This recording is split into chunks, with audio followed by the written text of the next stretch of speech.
not much nutrition in it, but their 503 is not very dominant, so fishing in the jacuzzi is really special for him. Yeah, that's a little bit significant. The fact that he caught a fish in there is probably a really big learning moment for him. Oh, while we're talking about the bears out here, we better look at this other bear. Someone else showing up.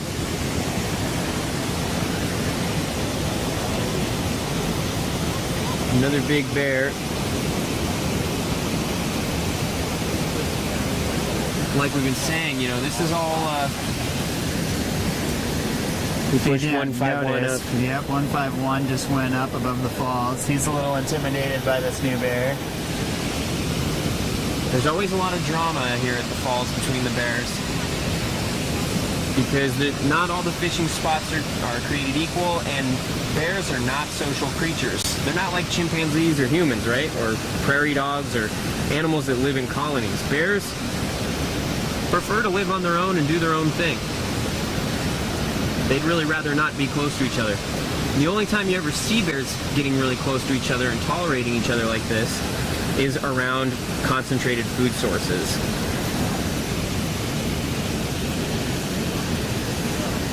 And now 503. 503 is backing off. He knows that 151's a little more dominant than he is.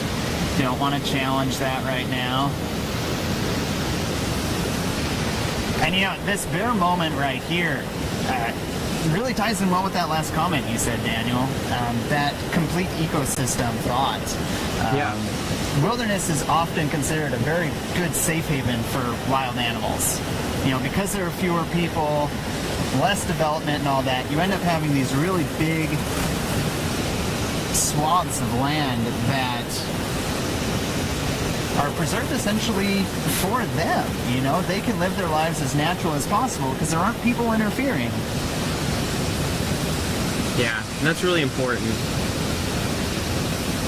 So Katmai itself is not 100% designated wilderness. It's definitely wild, but only about 3.4 million acres of the 4.1 of Katmai is actually designated wilderness. But you can say that all that wilderness is really beneficial to these bears. The bears really depend on it. Before we dive too much into animals and wilderness, let me ask you, some of the people have been sending questions, and I've got some of them for you here. This is a good one. Ranger Scott, what draws you into wilderness areas? Oh, this is great. Kind of addresses the question that we asked everybody. So I know for me, it's the total naturalness of it. I've never been a city boy. I've never enjoyed all the big skyscrapers and all the crowds of people. I really get a big recharge from going to places that don't have any of that, where you can go and sit and listen to natural things, see natural processes, and just get away from it all. It's definitely a very spiritual thing for me that draws me to wilderness, personally. Yeah, I like that. How about yourself, Daniel? What draws you to wilderness? Oh my gosh, so many things. A lot of the things that you said, you know, but also just how great of opportunity they are for recreation. Just being able to have unaltered space to go have fun, to hike and climb and run rivers and catch fish. You know, the wilderness aren't places that you can't do things. You can do a lot in wildernesses. There's a lot of activity and recreation to be had. I think maybe some people think of them just as areas that are locked down. Yeah, that are locked down where you're not welcome. Right, but there's a lot of fun to be had in wilderness areas, and so that's something that really draws me in. These bears are really doing a dance here, aren't they? Yeah, they seem to be really testing the bounds, trying to figure out how much they tolerate each other. 151 doesn't seem to really be interested in the jacuzzi. But he also doesn't really seem to want 503 to use it, but neither one wants to put too much energy into doing anything at this point, it seems. Yeah.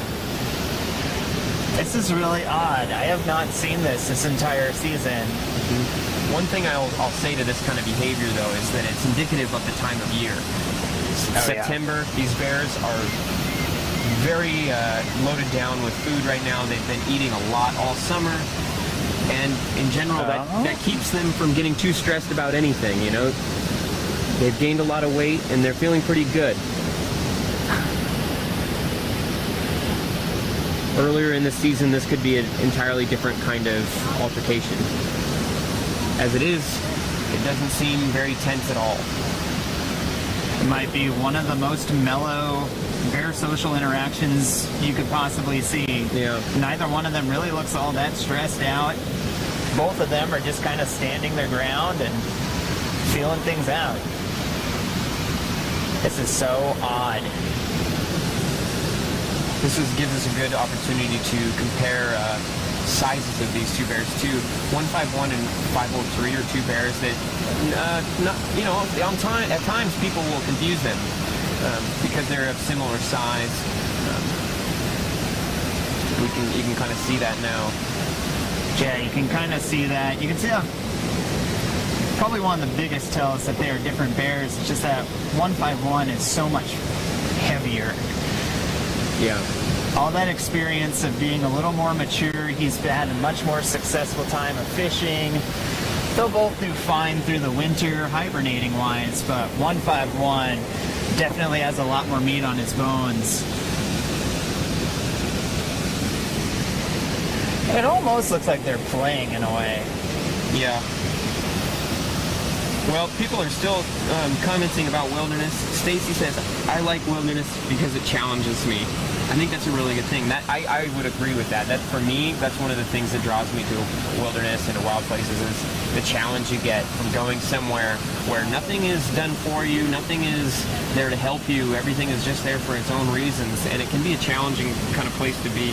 Yeah, and that's one thing that started the whole wilderness movement to begin with. You know, sometimes it can feel like you go to a place and everything's laid out for you. You go to Old Faithful and there's a boardwalk around the entire geyser, nice big parking lot. It's so easy. Whereas in wilderness, you can go and just walk on a trail for days and not see a sign or not be told what to do. You won't have any handrails going up mountains. There are some wilderness areas you can go to and you don't see a single trail. You just get to challenge yourself and your own navigation skills and kind of make it your own. I think that's something really special about wilderness, that it's your experience. It's not the experience that someone else kind of helped you with. I think that's a good point. We should for people just joining us, do another kind of recap of what we mean when we say wilderness. You know, political designation versus some of these philosophical ideas. So you maybe explain some of that out for us again. Yeah. So kind of restating. A lot of us think of wilderness as just really wild places. Really, anytime we go outdoors into a truly wild place, a lot of us feel like we're in wilderness, which is good. We should feel like we're in wilderness because we often are. But there is another meaning to wilderness, which is this political land management term that is land solely kept in their most natural state. So a lot of times when I talk about wilderness, I talk more about a designated wilderness, one that we have decided that land will be locked down as a wild place instead of a place that we're going to develop. It's like 151 kind of fumbled with the fish there. Probably a sockeye again and decided he didn't actually want to eat it. Well, yeah, let me ask you again another thing then, Scott. That is, I suppose it's a good thing that not everywhere is wilderness, right? Like, it's good that we have a parking lot so that people can drive to Old Faithful and see it. And it's good that there's boardwalks here for people to view bears at. Most definitely. Yeah. It's really important, I think, and a lot of even researchers agree that we should be able to connect with our natural spaces. I think everybody gets some sort of benefit out of going someplace that's pretty natural and wild. But not everyone is up to, trekking 5 days through the mountains to get that experience. That's a really good thing that we've got a spectrum, that people can go and see wild things that are easy to get to.